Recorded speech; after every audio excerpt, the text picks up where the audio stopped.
Oh. No, I mean, Well, somebody stole them. No. Do me a favor, go grab 2 stools, will you? Right inside the front door. I forgot them today.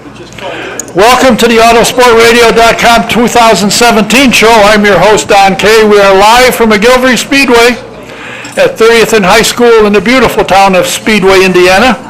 And when you come into town, if you're coming in still for the SCCA or for the Red Bull Air Race, do yourself a favor. Make sure you stop by McGilvery's. It's only about 3 miles west of the Speedway. And they got great food, great service, and of course the adult beverages are ice cold.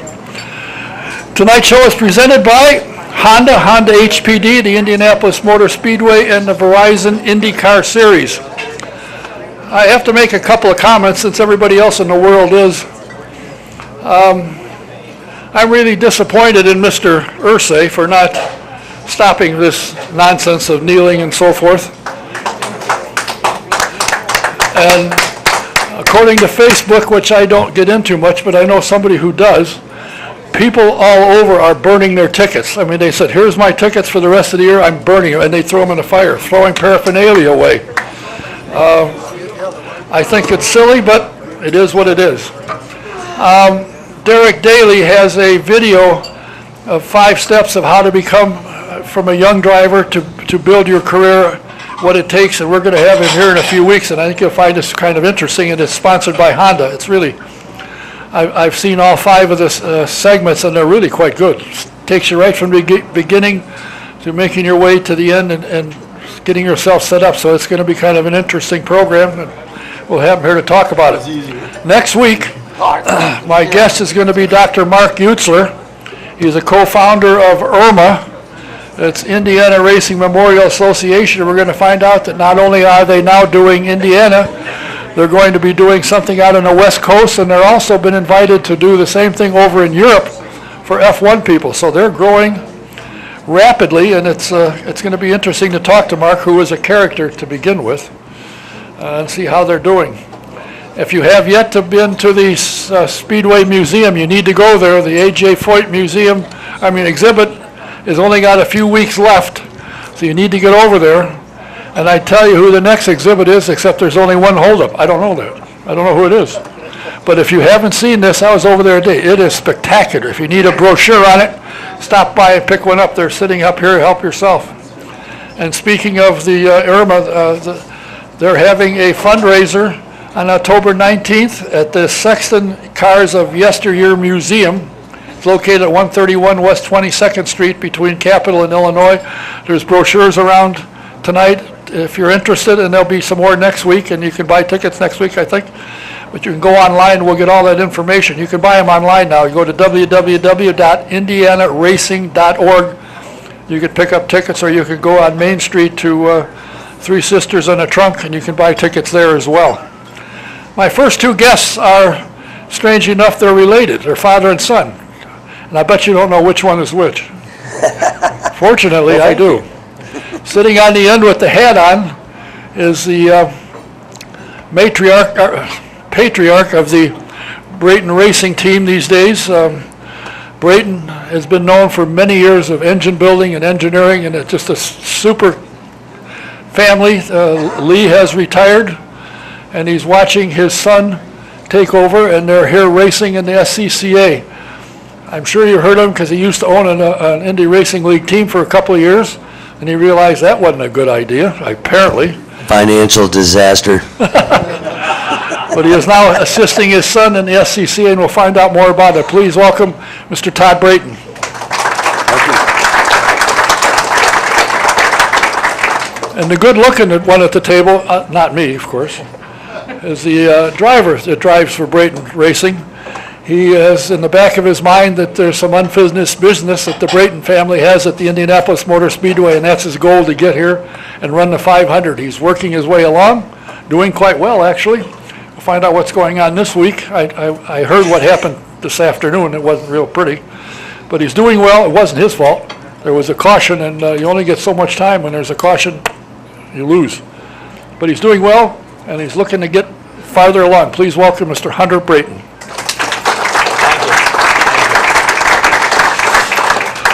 What do got to you that you said, geez, I think I'll have my son drive race cars? Why? Well, actually, that never happened. We were at the Indianapolis Motor Speedway and Hunter, be honest with you, he has been to every Indianapolis 500 since he was born. And he was born in January. He was in the stands in May because we're just big supporters of the 500. And we were down there walking through the Fan Fest, and there was a booth with a go-kart in it. And matter of fact, the gentleman there was Brent Ebert and Sage Karam. And Sage was about 12 years old or something at the time, and Hunter looked at him and says, "Dad, I want to do that." Put this closer to you. Oh, okay. And so that been about August. This was May now. August after that, he says, "Hey, what about that go-kart thing?" And I was like, "Well, okay. There's a racetrack. It's Michiana Raceway Park out in South Bend." And so I said, Terry was like, "I don't know about this." And I said, "Don't worry, honey. He'll scare himself to death and it'll be over with." I was wrong. Do you back his goal to get to the Speedway and at some point in time in the next few years get to the Indianapolis Motor Speed in the 500? I feel that I feel that I would be a hypocrite if I didn't. I never had my father tell me that I couldn't do anything, and so, yeah. I mean, do I relish that thought? No, I honestly don't. But it's his life, That's what he wants to do, and so I think that it's my job as a father to support him. Now, you're here for the SCCA runoffs, and there is a boatload of cars here. And in your division, there's a slew of cars. What, you got 60 or something in your? 76. So when they all go out to practice, it's a traffic jam. There's a big potential for a problem, and today we had one. Luckily, we weren't one of the problems, but we got 2 laps out of 18 minutes today. So our qualifying time didn't go up. These are all qualifying sessions. These aren't just practice. These are qualifying sessions. So it hurt us. We actually went faster than yesterday. In just the 2 laps, so the changes we made to the car were good. Our car is a brand new car. We build it in our shop, and most of the guys, I don't have the budget to go out and buy somebody else's stuff, and so the only way I could actually get my kid in this sport was to do it myself. And luckily, Dave Brown, my good friend and Hunter's godfather, is an excellent fabricator, and we built the car from scratch, and with no engineering, and we just started putting stuff on. Do you trust your dad to build you a car? I'd be a little shaky myself. I think it's Dave. Put your mic up. It's definitely, a team effort, and I trust these guys in my life. I mean, it's kind of, I would trust them with anything. I mean, I feel like they only want to see me succeed, and they'll give me the car capable to succeed. Where did you start? You started out in go-karts. How did you progress and get up to SCCA? Well, Brent Ebert will tell you that when I started out in a kid kart, and he'll tell you that the first thing he said is, "Do you want to be a race car driver?" And I said, "No, I just want to have fun." And, well, that quickly changed as, well, I'm sitting here now, but I started a couple sessions in kid karts, and then we went to the Rookie 1 category. And my first race of my first season, I went over the top of a kid, and I flipped. And I had probably the biggest accident of my go-kart career in my first race. And but you got it out of the way. I didn't like that. To see my parents' faces, it kind of scared me. I was 8 years old, and, I was in pain, and my mom and dad crying. It wasn't a very good moment, but I apologized quickly, and I asked if I could come back. And I went from Rookie 1, I did a couple Micromax races, which is a smaller Rotax engine, and then I went into the Minimax category where I started racing nationally. And after that, it kind of just took off from there. What division are you in at SCCA, and how many, I don't know, division for lack of a better word, because I don't know what they call them, but how many are there? You're in one with a bunch of cars, but there's 20 different, 28, actually. geez Louise. And you get to run 28 races will be done this weekend. and you will go out again tomorrow, and and your time will go toward qualifying? We'll qualify at 2:30 tomorrow, and if we improve our lap time, it'll improve our starting position on Sunday if no one else betters their lap time. So you go out tomorrow, that's Wednesday. What about Thursday, Friday, Saturday? What do you go out and run every day? We qualify Wednesday and Thursday at 2:30, and then Friday and Saturday we do nothing. There'll still be events at the racetrack, we just won't be a part of them, and then Sunday we race at 1:30. Huh. So what are you going to do on Thursday and Friday with nothing to do? Well, I take college classes online, so I'll probably catch up on that. Mom says, yes, you will. Dad does too. Yeah, well, I'm looking at her at the time. You know, the Brayton family has been known for many, many, many years for their engineering prowess and the engines they build and so forth. I mean, your dad and his partner Jim build engines for all kinds of cars. Do they, is it still, are you still doing that, or is the shop just kind of for you to hang out in? Yes, we do some vintage motors. We don't do anything competitively. I shouldn't say competitively because vintage is competitive, but we don't do anything in the IndyCar world anymore because that is all done by the manufacturers. They don't allow private engine builders to do that anymore. It's all done by the factory. But it's funny when you asked me the question today. It's like, well, you got the 600. Well, why don't you just juice it up? You know, well, in SCCA you can't do that. It's very strict in the rules that the thing is a stock engine, and that keeps the cost down. And literally, we bought the engine we have in our car on eBay for I think $1,200. You know, it had like 8,000 miles on it, and you know, if you want to buy one, you can get it cheaper, but it's going to have more miles on it. Well, you want the one with less miles on it. The poor soul that is selling this engine to us may no longer be with us. It's maybe an insurance company or something like that, but you know. Where all do you race? I know they used to have, SCCA had regional events all over the place. Do they still do that? Oh, absolutely. We could race, well, you know, kind of back to where Hunter was. At 15, he started in the F500 series, and that is as young as you can possibly be to do it. It's not kind of like the USF 2000 and whatnot. There are younger kids out there, but in SCCA, you have to be 15. So we raced the first year, Road Atlanta. We raced Mid-Ohio, Road America, Bowling Green, Houston. Did you go to Blackhawk Farms? Actually, we have not been to Blackhawk Farms. I've raced there several times, but we have not been to Blackhawk Farms. It's a real early race in the year, and it kind of is conflicting with the Indianapolis 500 schedule, so we just don't go there. You'll change his mind on that one, won't you? No, he's actually all for it. Well, that's what Dad said. I didn't see that look in his face, but okay. You're going to bow to his statement? No, I don't plan on racing SCCA for my whole life. I plan on eventually upgrading and moving into these Indy cars, and I feel like the only way to learn and get better is to watch these people. What's the next move from here? Would you move up in SCCA divisions, or will you leave SCCA and go into something else? Right now I'm looking for funding. I really want to race the Rolex 24 Hours to Daytona. You know, my dad and my Uncle Scott both raced in it, and I feel like that would be really cool. And maybe either go into the IMSA series or the Mazda Road to Indy series itself. I think if I ask 3 or 4 people, they'd probably say that Mazda Road to Indy would be a good move. Wouldn't you like to see a Brayton back in the Mazda Road to Indy and move up? See?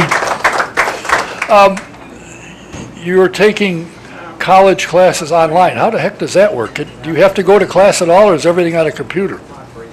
Everything's on a computer, and you know, I thought, you know, okay, everything's going to be on a computer. It's going to be pretty easy. Like, you can just Google all the answers. You don't even need to read the textbook. well. It's quite the opposite. It's very difficult and it takes a lot of time, but I feel like it'll be worth it. What are you majoring in? What are you looking for a degree in? Right now, I'm just doing general studies. I take an art history class and a music class, but I plan on majoring in something in business like accounting, economics, or finance. That's a good idea. If you're going racing, that's a good one. But if you're taking music, can your mom or dad sing or anything? Oh, I sing pretty well. Just Oh, they really? don't tell me that. Oh, Please don't. I don't know. I heard something about when you're in the shower, you sound pretty good. I think so. Yeah, well, you have made the statement, and I put it on the website, that you feel that the Brayton family has something still left here at the Speedway. What is it that's driving you to do that, to get there? It's my own determination. You know, my dad always tells me that chess is a great game or that we can do a lot of things fishing, but I see myself like in this place. You know, I feel like God didn't want me to be a lawyer. God didn't want me to be a doctor, and probably better off not being a doctor. But I feel like he wanted me to become a race car driver and live on the family tradition. I will have to tell you, as I mentioned today, I knew Scott fairly well because he drove for Dick Simon, and I worked for Dick at the time, and he was a super guy. I mean, a really good guy. So you're following in some good footsteps to follow and to go, go forward in that, because he won the pole at the Speedway twice, and that's something in and of itself to shoot for. So if you can get to that degree and put on and have him as what you're trying to achieve, that'll keep you busy. And it'll keep your dad busy building cars. What are we going to build this week? Well, I can honestly say that, I told Hunter this, and I've told several people this, that if he wasn't good at it, I would not allow him to do it, just because I know what this is all about, and it's not fun sometimes. But he is good. He's the real deal. He goes out there, he gets the most out of the car every time, and even if the car's not really good, he gets all of it. He gets everything that it will give him. And so if anybody's out there who wants to find out whether that's real or not, just give him a call and give him a test day, and one test day, and if your jaw's not dropping, we'll go on our way. Really? Yeah. Are you ready? Would you be willing? Would you like to take a test ride in a Indy Lights or a Pro Mazda car? I feel like if you put me in an Indy Lights or a Pro Mazda car, I would make the best out of the car in the given laps. I tested a USF 2000 car, and I was competitive quick within 2 or 3 sessions at a track I never knew and a car I never drove in my life. Really? Yeah, he has never, throughout his whole driving, when you go from one car to the next, he's always gotten everything out of it. And it's amazing to me. Honestly, I've obviously been around it a long time, and I see it, and I just wish that we could give him something, but we've never been able to give him, even in go-karting, we never had a new go-kart. We always bought a used one. That's just what we had, and now we got this car we built, and we think it's okay, but we know it's not as good as the guys that are running up front. I mean, you can see it, but that's okay. We're hoping to get there. Yeah, but the thing I've always seen in all the years I've been around is when you have a car you struggle with, you learn. You learn the feel of it. You learn what it takes to go faster. So when you get there, you're not stumbling around. You understand what you're looking for and get the feeling, and off you go. And hopefully. Well, I've always told Hunter throughout his career that when we're running 22nd or 16th or 12th in a go-kart race, that doesn't mean you're not a good race car driver. And because you won the race doesn't mean you're a good race car driver. It's what you do with the cart and the car while you're in it tells you if you're a good race car driver or not. Do you help work on the cars when your dad's working on them? Like I said, 15, 16, 17, I had school most of the day. And thankfully, Davey was working for the team that I run in the Formula 500, so he was able to work on the car mostly. But I would stop by for an hour or two each and every other day, or every once in a week, just to learn and kind of watch what they do. Now, who's doing the selling? You need sponsorship, obviously. Everybody in racing does. You want to get ahead. And from what I read, you've got a number of local sponsors, but you got one that I heard about that's could be pretty decent, and it's a company that every business has somebody, and it's the one that processes your credit cards, and you've got them behind you. And what's that program like? What kind of, if somebody said, well, I'll consider, what is it that this company does? Well, the company's name is Merchant Services Ltd., and what they do is the owner is a race car driver himself, and he made his money through other businesses, and he wanted to give back to people that couldn't afford it.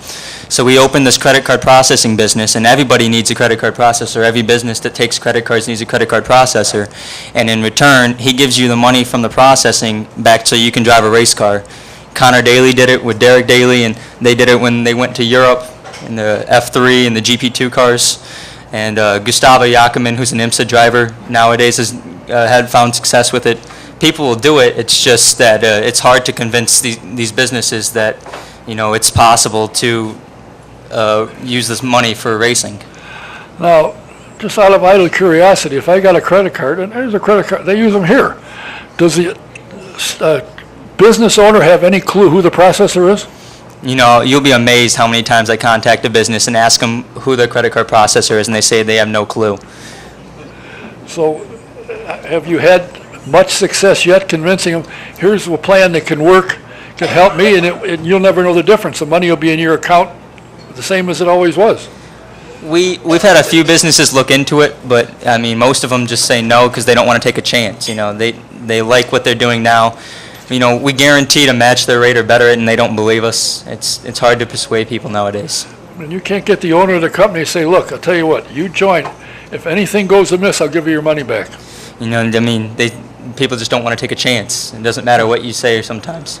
It is kind of strange how that dynamic goes, but it's also, a lot of them have contracts. And Merchant Service doesn't have a contract. They earn your business every day, and if you want to drop them, you can drop them. And so if you got anyone out there have a contract, they're probably not doing what you need to do. So you probably ought to look into, whenever that contract's up, call Hunter. Who else have you got? I know you got more than this outfit because it's just getting started, but you got a lot of local businesses behind you, don't you? Yes, Ray Grinke Enterprises does all of our electrician. He's a great guy. He's a Air Force veteran, so really cool listening to all the stories that he has. We got Kevin Butterfield with Brain Forest Life Centers, and he's opening a business, and he's a really cool guy as well. Isn't that the concussion? Yes, and it's really awesome to see. He tells me about it, and obviously, like I said, I don't want to be a doctor, and you guys are welcome, by the way. But so I kind of don't understand it, but it's cool all the stories that he has too. And of course, if there's anything that's on people's lips today, and anything, she's got a granddaughter who fell on a basketball court, hit her head, and 10 years later, it's showing up. So concussions are not a joke.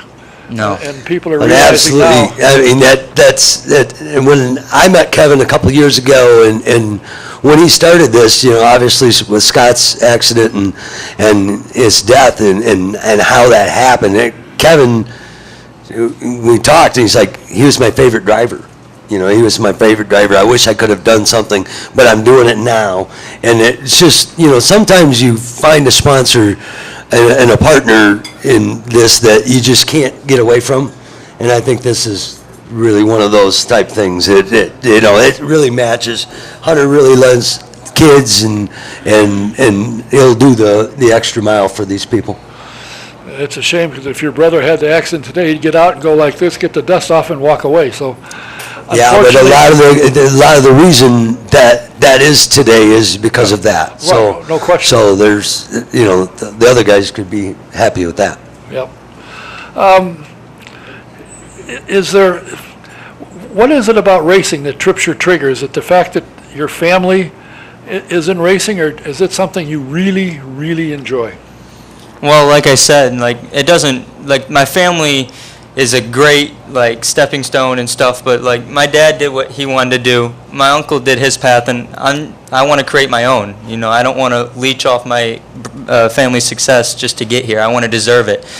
So I feel like my driving success was purely the fact that these cars went fast. They sounded cool, and that got my attention, and I said, I want to drive this someday. Mom, you like this idea? Yeah.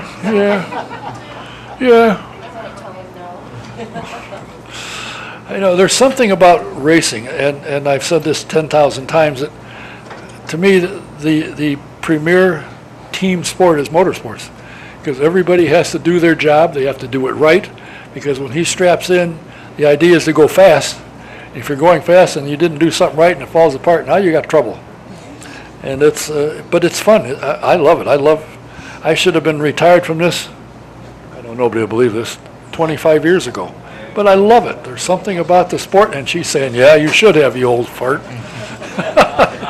It's funny you say that, because these past 2 days, I've been the mechanic on the car, and Hunter's never enjoyed that, and for good reason. I didn't pay a lot of attention when I was driving myself either, but I've done that through his karting career and whatnot, and but his Uncle Dave's coming down tomorrow and going to take the reins for the next few days, and I'm not disappointed.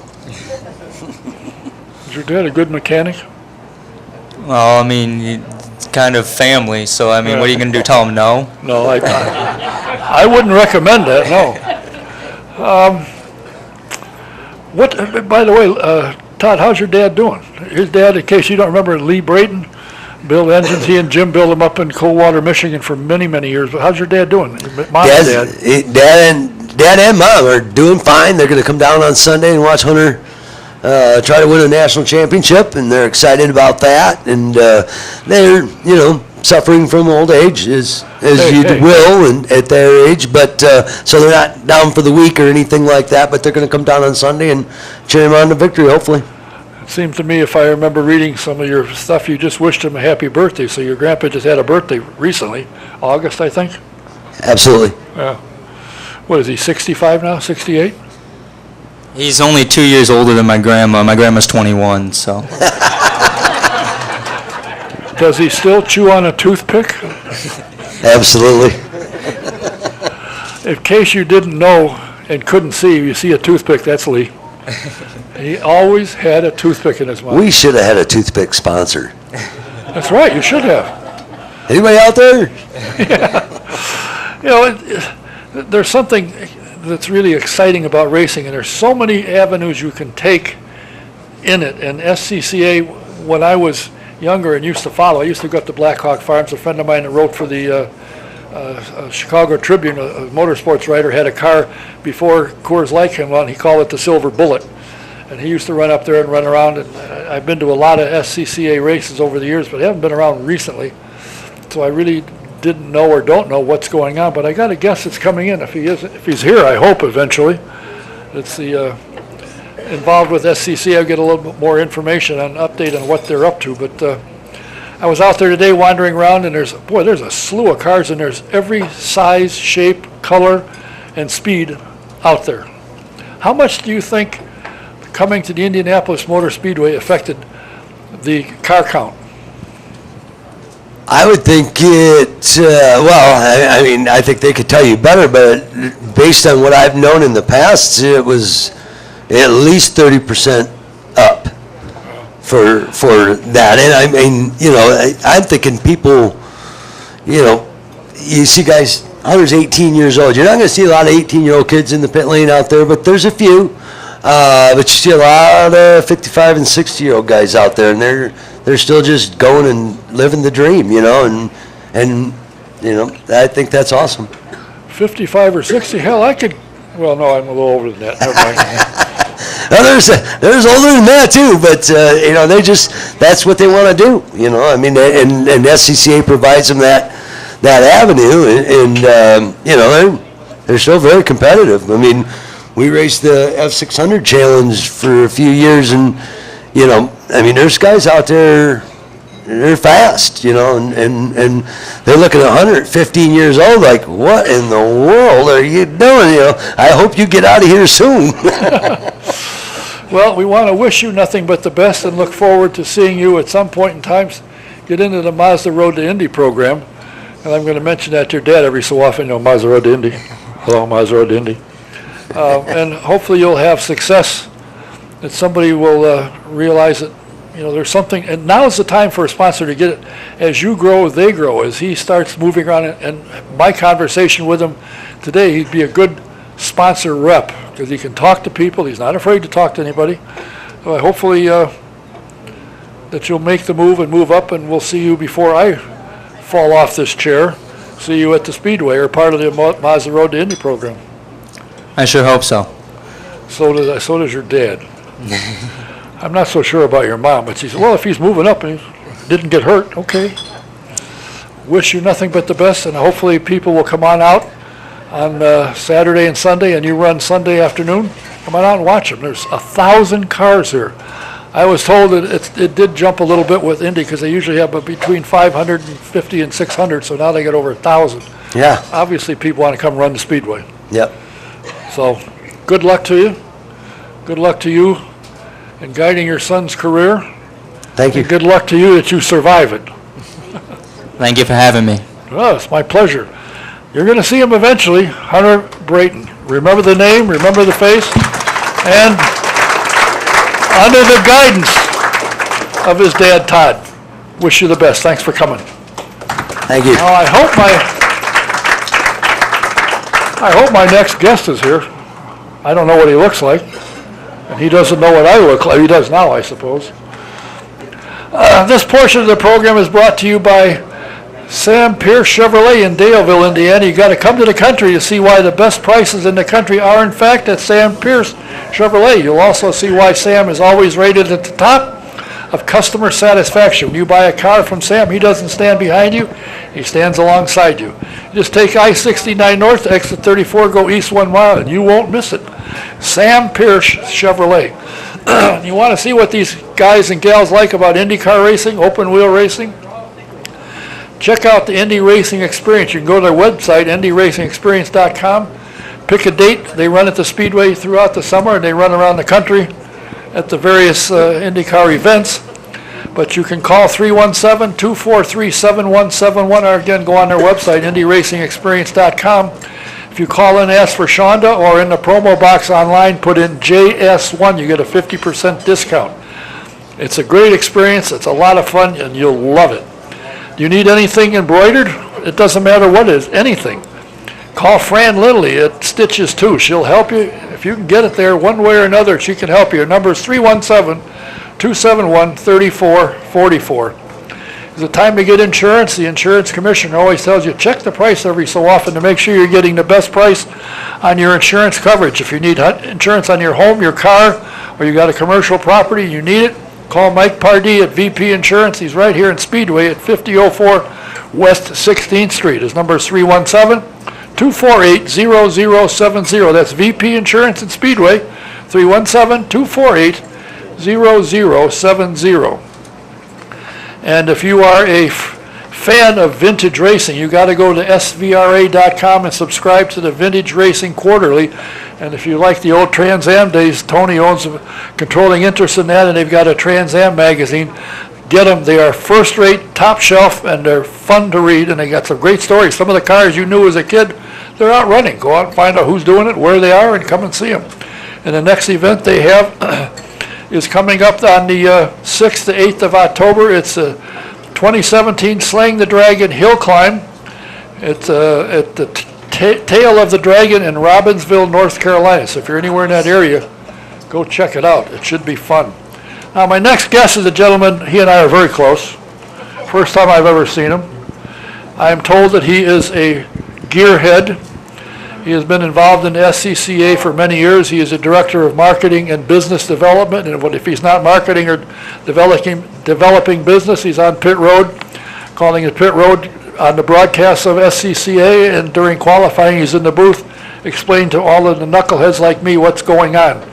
I'm very pleased to have him here. Please welcome Hayward Wagner. Thank you, Don. Obviously, Jim said there's three of us that might be here, and I said, let me know who got the short straw, and it was obviously you. Well, he told me we were going to arm wrestle for it, and I said, no, I'll just go. Oh, okay. Did he come with you, or is he too cheap? No, he sent the other Of the three, you got two, my driver, me, and driver? well, it's a legal thing. It's not important. I see. I don't want to know if you got a driver. I don't want to ask. How did you get involved in motorsports? I'm fairly certain that in late April of 1976, my parents sensed a shortage of race staff and decided to take matters into their own hands at the, I envisioned this probably happening at the Chimney Rock Hill Climb, and I was born in January of 77. So they just tried to help SCA. Yeah, this was a membership building program. Oh, Yeah, it worked definitely. out well. Yeah. What all have you driven? I hear you're an autocross freak. I am I'm sorry, a fan. fan. Yes, yes. I grew up in a club racing family. My parents were race staff. My dad was the first national administrator of flagging communications for SCCA. My mom was a control tower operator for basically her entire adult life. So I grew up in that world, and when I got into and out of college, I didn't really put myself in an economic position to be a club racer. I got an English degree, but that set me up well for autocross, and I started out driving front-wheel drive Honda Civics, and I've been fortunate enough to be an instructor for a couple years, so that let me drive a lot of cars through that process. And this last year, I got to drive a Formula Ford in the C modified class. But I've driven everything from a 600 horsepower 1965 Mustang with 12-inch slicks on the back of it to a Honda Fit to Formula Ford to a shifter cart with a 125cc bike motor and a 6-speed transmission. Good grief.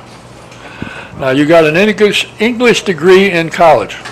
It was kind of a process of elimination, but yeah, that's where I ended up. All right, so They told me I had to leave. I said I'd like to take something with me. They said, well, why don't you take this? And so that got me out of there. I see. It wasn't the keys to his car, I'm sure. No, it did not come with a car. Okay.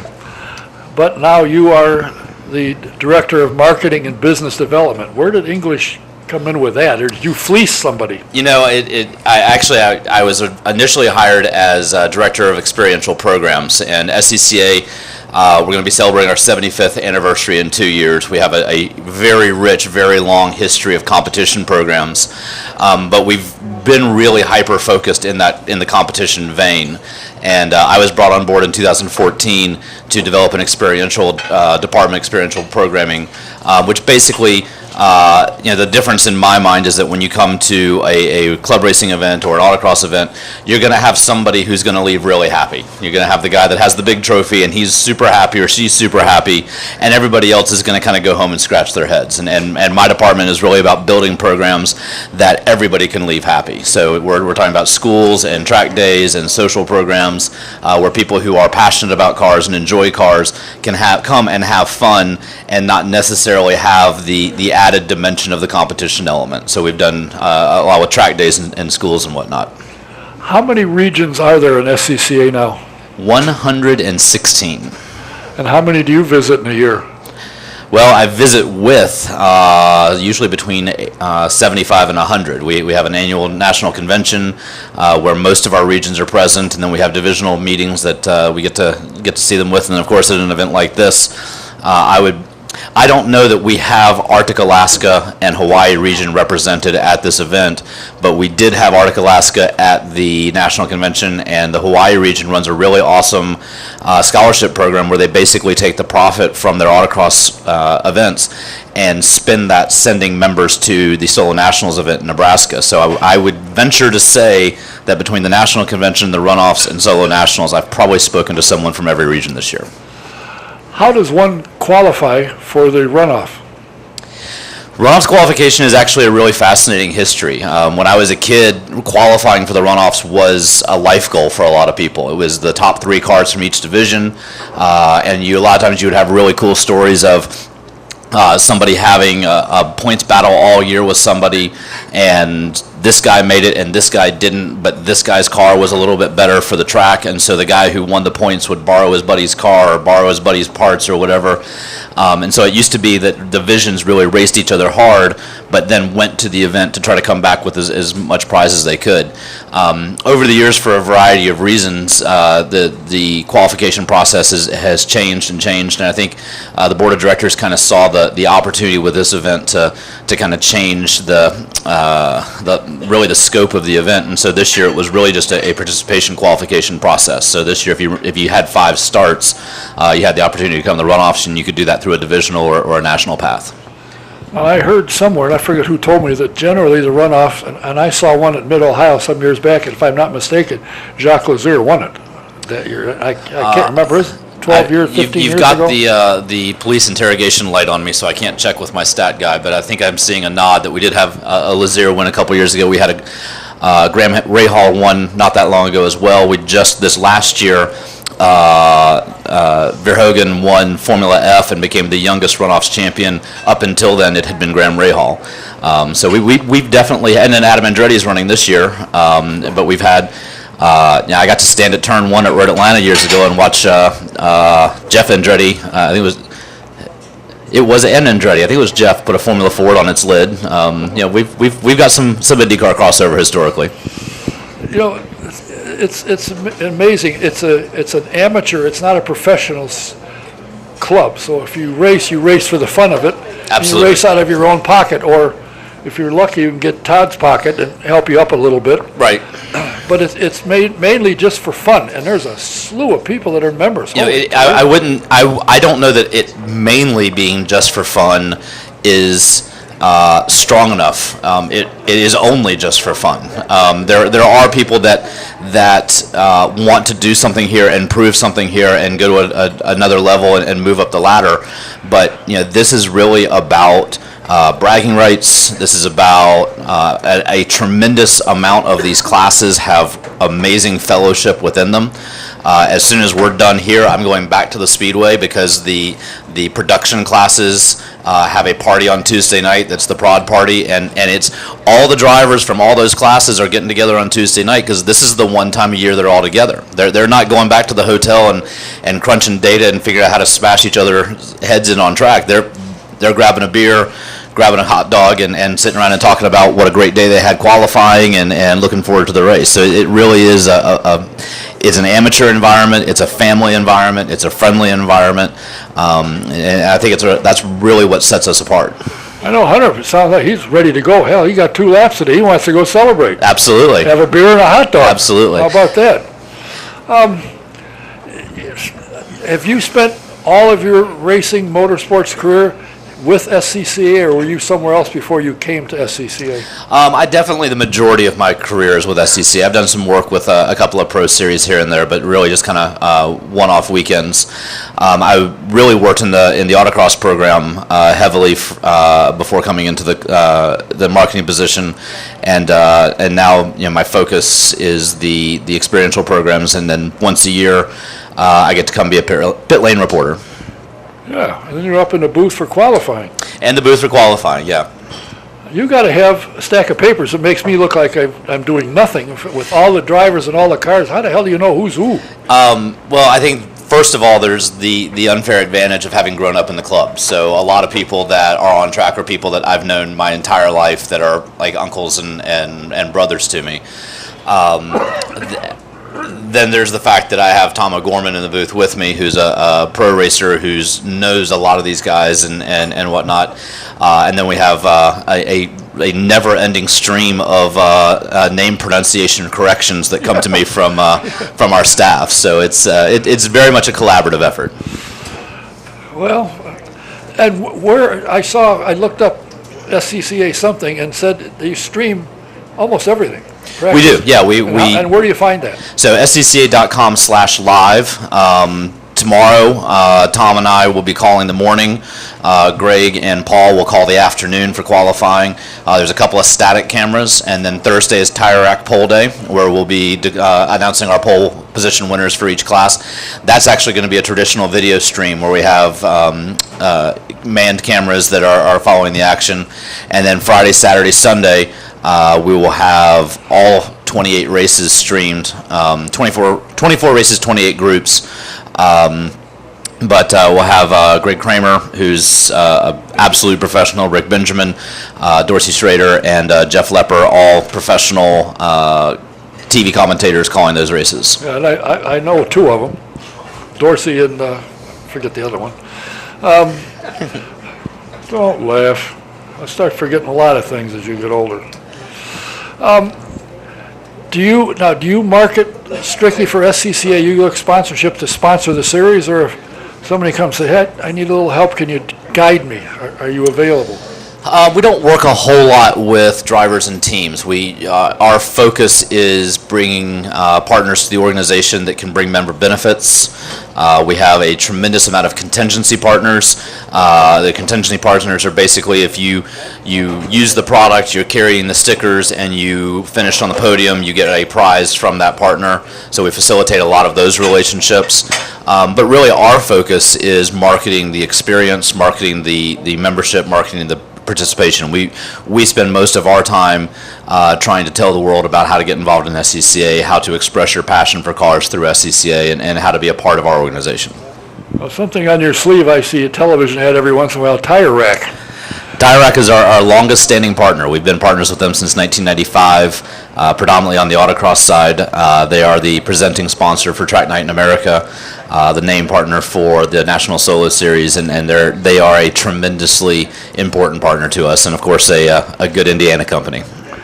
And if you go to their warehouse, all you smell is rubber because there's thousands of tires. I have gotten a tour of that warehouse, and I mean, I have been fortunate to see some pretty big things in my life. That is one of the largest operations, and you talk about absolute efficiency. It's amazing to see how quickly something goes from a digital order to out the door. I think that Jeff Bezos that owns Amazon, I think he worked there. Could be. And took something It'd be out of good there. training. Yeah. Well, you know, I love racing, needless to say. And as I said earlier, I used to go to SCCA races a lot. I used to go to Blackhawk Farms quite frequently. Great track. A friend of mine used to run there. I'd go up there and harass him and laugh when he'd crash or whatever happened. But I haven't been in a few years, and I'm happy to. Now, I understand you're here. You got more cars here than you've ever had for a runoff, and next year you're going out to the left coast. What's with that? Well, for a long time, the runoffs were at Road Atlanta. It was for 1971 to 1993, and that was a lot of my formative years. In my house, we didn't really care that much about Christmas. It was the runoffs that was kind of the family focus. And then in 93, it moved to Ohio, and then on to Topeka, and then we went to Road America. And in the last couple of years, we've moved into a moving it every year model.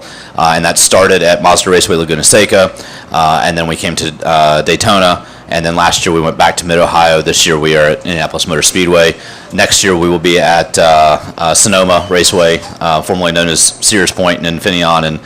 And then we will make a haul back east, and we have a pretty good idea of where we're going, but we haven't actually signed inked paper, so I can't say anything there. But the idea, the goal is that we go west, east, central, and keep that rotation, partially to keep drivers engaged across the country, but also because part of the challenge with Atlanta was that if you lived in the southeast, you could test there, you could run there all year long, and if you're coming from the west coast, you're really kind of behind the eight ball, and we wanted to make sure that we had a leveling of the playing field and take some of the home field advantage away. You do know there's a road course at Pocono. I do. We have track night events there. Oh, I thought I had a secret for you. But How much paddock space you got? well, right here. Yeah, perfect. Yeah, we can do that. right. We'll just stack them. There you go. Well, I appreciate you getting the short straw, No, it's my pleasure. and I appreciate them taking the time because I've been howling. I'd like somebody to talk about SCCA and what's up and what's going on. What time do the Sunday events commence? So we actually, we will have gates open Thursday, Friday, Saturday, Sunday. Thursday is Tire Rack Pull Day. And then Friday, Saturday, Sunday, we'll have 8 races each day. They are 45-minute races. I think our smallest group is about 20 cars, and we have a couple of groups that will hit 72, which is the max. That's this one right here. And this is, I mean, I can't overstate this enough. This is amateur. This is just for fun, but this is the life's passion of these individuals. And to me, so much of pro racing and high-level racing has become people that write a check and show up, and there's just a detachment from it. These are the guys that are turning their own wrenches, paying their own entry fees, building their own cars, towing their own cars, and this is their life passion. And I think there's just an authenticity to this event. There's when 72 cars take the green flag at the runoffs, there's 72 people that have worked very, very hard to put themselves in that position, and I think that's going to make a hell of a show. And I did notice that there's a couple of transporters out here that are pretty nice. There's been some money spent. This is not a poor man's game. But I'll tell you, there's also a bunch of open trailers. Oh, yeah. There's I guarantee you that somebody will get on the podium at the runoffs in a car that's under a $20,000 investment. You have the ability in this game to be able to run at the front. If you've got the talent, if you have the engineering chops, you can run at the front. All right. What time do they start? You didn't tell me on Sunday. When? I believe we have a green course 8 a.m.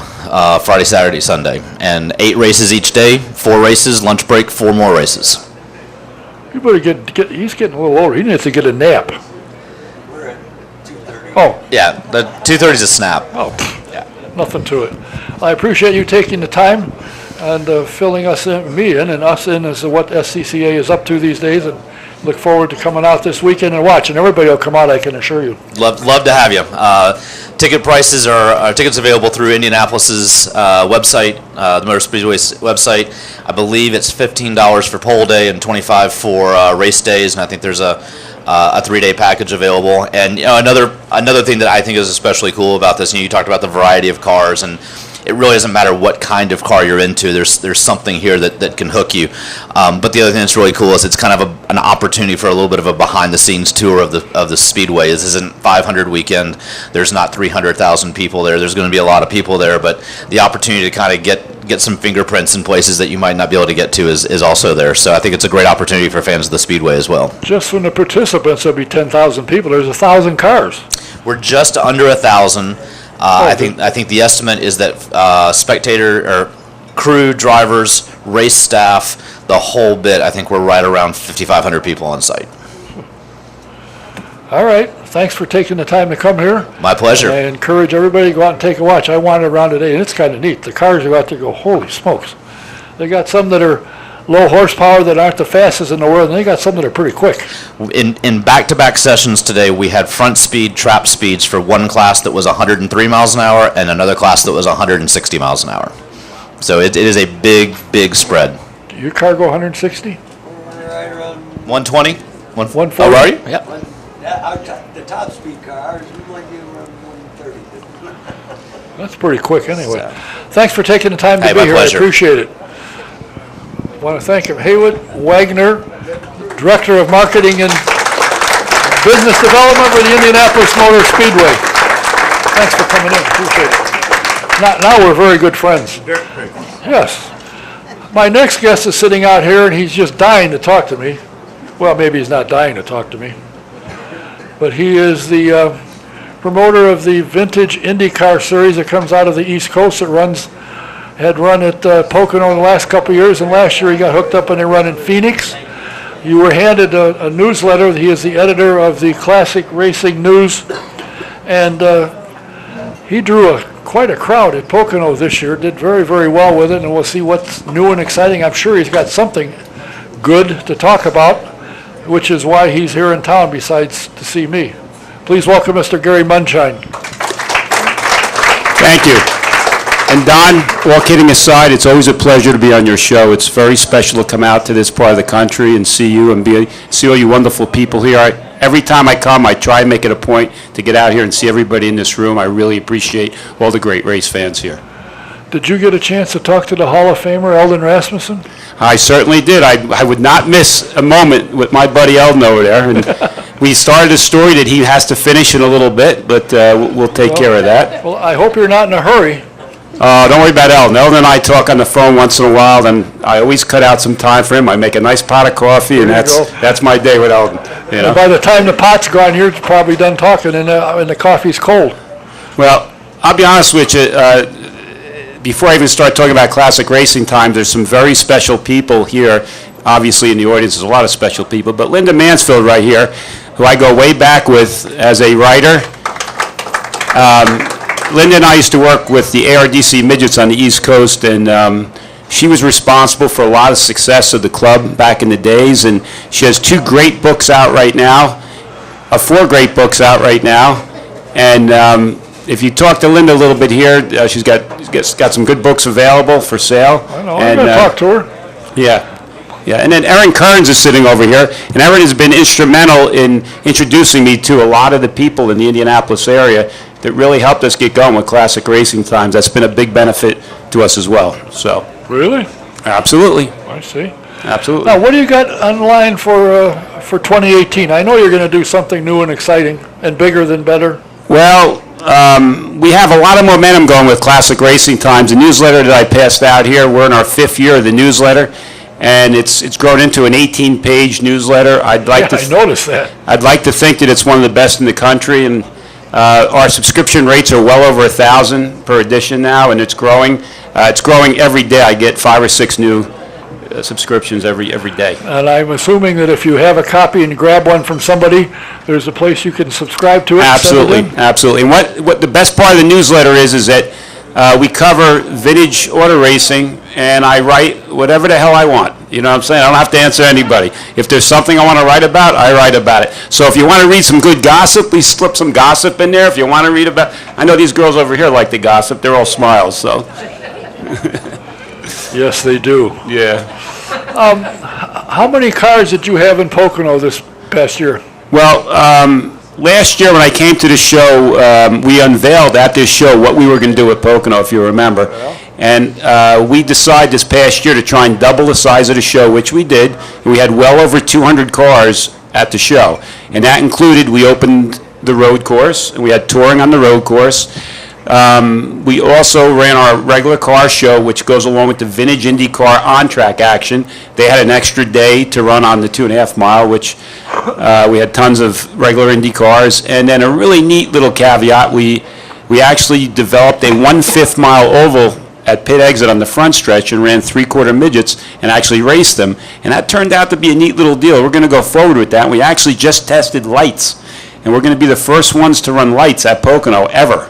And we're going to do that next year. We're going to run Friday and Saturday night with 3 divisions on Friday and 3 separate divisions on Saturday. And some of the people that you bring in as grand marshals and guests are people's names with people say, oh boy, who was there last year? Well, what we like to do is not taking anything away from the great heroes. I like to give the second level guys some credit, and not that anybody's really second level, but Bentley Warren was one of our big guests this year. Bentley Warren, big East Coast guy, big draw in the Pocono area, ran Indy cars a few years. Yes. He was there. Merle Brettenhausen, I brought Merle Brettenhausen in, which Merle's never short for conversation. He was great. No, that's And- true, and you better bring some soap and water to wash it off when he's done. And then we had, Pancho Carter, who's a great, obviously great driver, but a great fan of classic racing times. He's at most of our events, and he's always goes to bat for us. And then Ty Scott, NASCAR driver Ty Scott came in, and we're starting to bring some flavor in with NASCAR because our idea going forward for next year to make the show even bigger is we're going to start bringing in some NASCAR people now and start working on that end of things as well. Okay, now, you were here, was it last year or year before, and you said, one of the things I'd like to do is we'd like to go to Phoenix. It just so happened, my guest when you were here was Mark Sibla, and eventually you got it handled. Thanks to Don Kay, we got Phoenix last year. That's a fact. And we booked Phoenix, and we ran Phoenix 3rd week in April last year, and we had 42 Indy cars at Phoenix, and we had a banging show. It was great. We've been invited back. I'm going out next month. I have a meeting with Phoenix, so I'm going to sign a 3-year extension, and we're going forward with that program. Incidentally, this year coming up at Phoenix, it'll be the 6th and 7th of April, and we're going to celebrate Mario Andretti's last win in an IndyCar, and the whole weekend's going to be about Mario Andretti and his career at Phoenix. Is he going to bring any of the Mario Andretti wine along to celebrate this? Well, I'm not sure what he's going to do, but I know one thing. I've been working very hard to get a lot of the cars from not only the 1993 season, when he won his last race, but any of the Mario Andretti cars. And I have several cars that are going to be coming out. Most of the drivers who are still around from that race are coming. Phoenix is very serious about doing this, and they're going to pattern this a little bit after what Darlington did this year. And I think it's going to be a pretty neat deal. We're getting behind this. And we're starting to work on this right now. And we'll be selling this program along with the Pocono program. And we're looking at a third event next year. I don't have anything to release yet, but we're very serious about adding a third event for our program next year. Well, you're on the southwest and the northeast. What about the middle of the road here? I think that's an excellent idea. I wish I'd have thought of it. Yes, I think that's an excellent idea. And we'd like to do something in this part of the country, but we'll see what happens. We're working on a few things, and we'll see what happens. But our goal is to slowly build classic racing times, one event at a time. What we don't want to overextend. We want to take each event and make it very special, and make each event a home run, and go from there. How many vintage Indy cars are there? There's a lot. Yeah, I can't answer that directly, but vintage Indy cars that are capable of running an event, I would say there's probably around 250 cars in the country that can actually run an event, that are capable, not just cars in museums, but they could be fired up and run. So far at our events, we've had about 130 different Indy cars run at our events. You're going to build that. Oh, yeah, we're going to work on that, and 120 of them are mine, I think. Now, you're in town not to do this or get a haircut. Aren't you here to pick up one of your vehicles or some part of it, something? I'm having two 4-cam Fords built by Chuck Corneliuson right here in town, and I came out to check up on those builds. And I'm a big fan of the Indy cars from the 1960s. I own Ken Bren's car, his 1966 Gearhart, and that's my favorite car. I also own Roberto Guerrero's second place car from '87. I love that car too.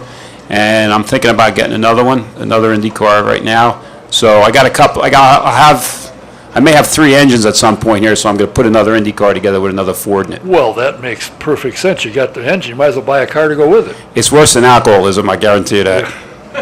Yeah. But you are a successful businessman. You have a company behind you that does very, very well, obviously, to allow you to be able to come here and visit. Yes, Dimension Design. I own a company by the name of Dimension Design.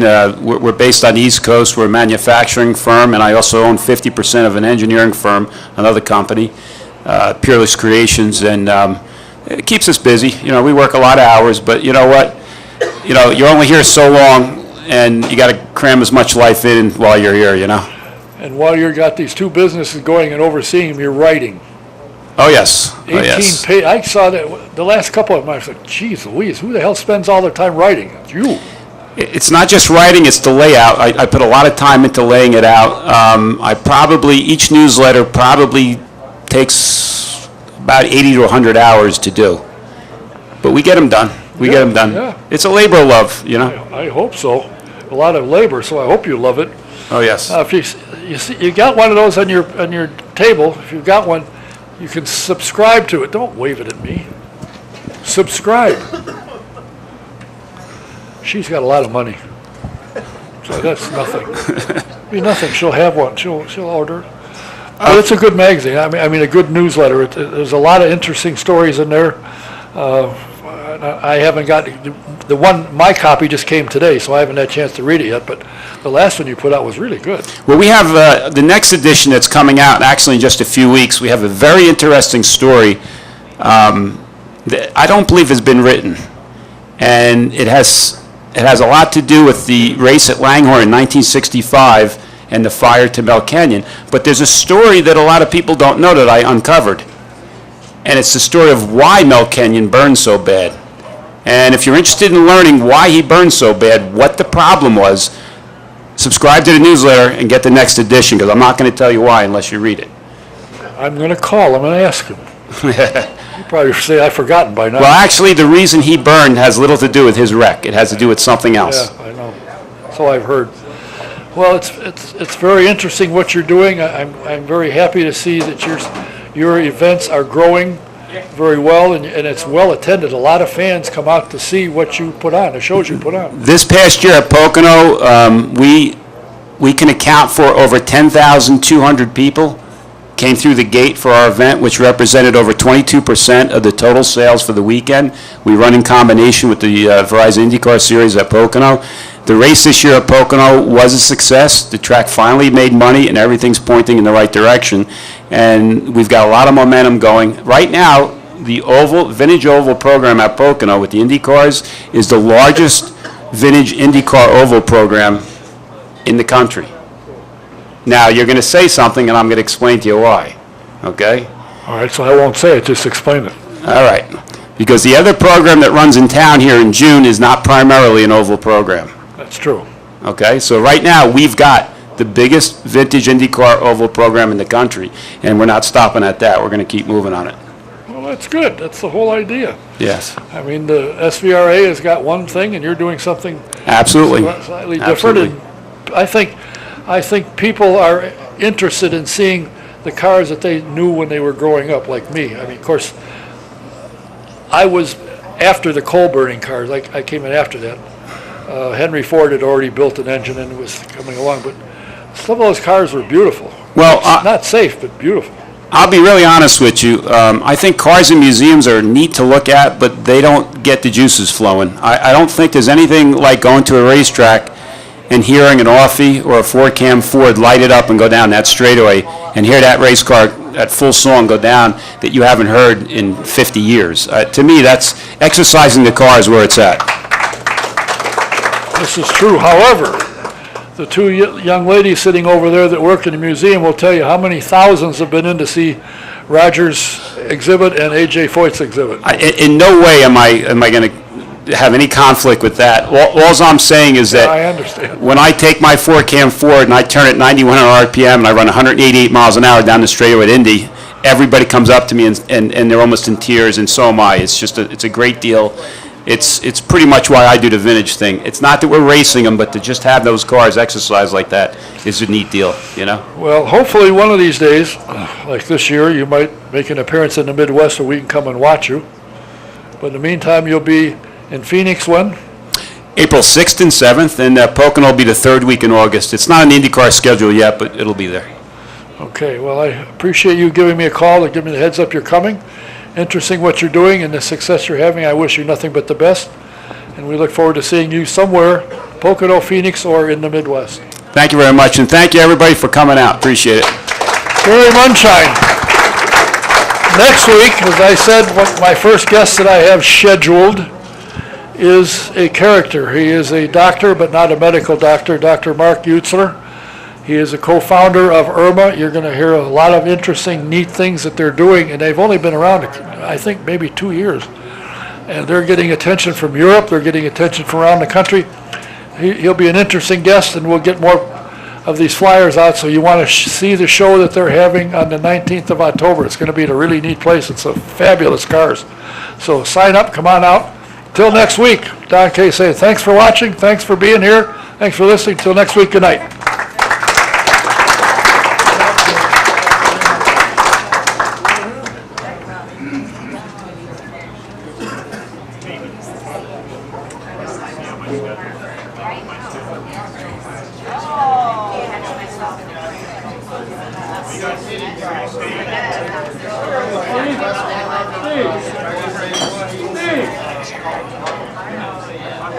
Selling your Colt tickets and throwing them away? I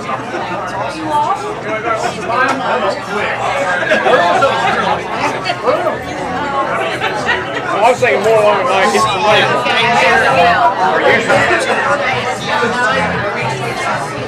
My sister's husband sent me an email today and said, they're not going anymore.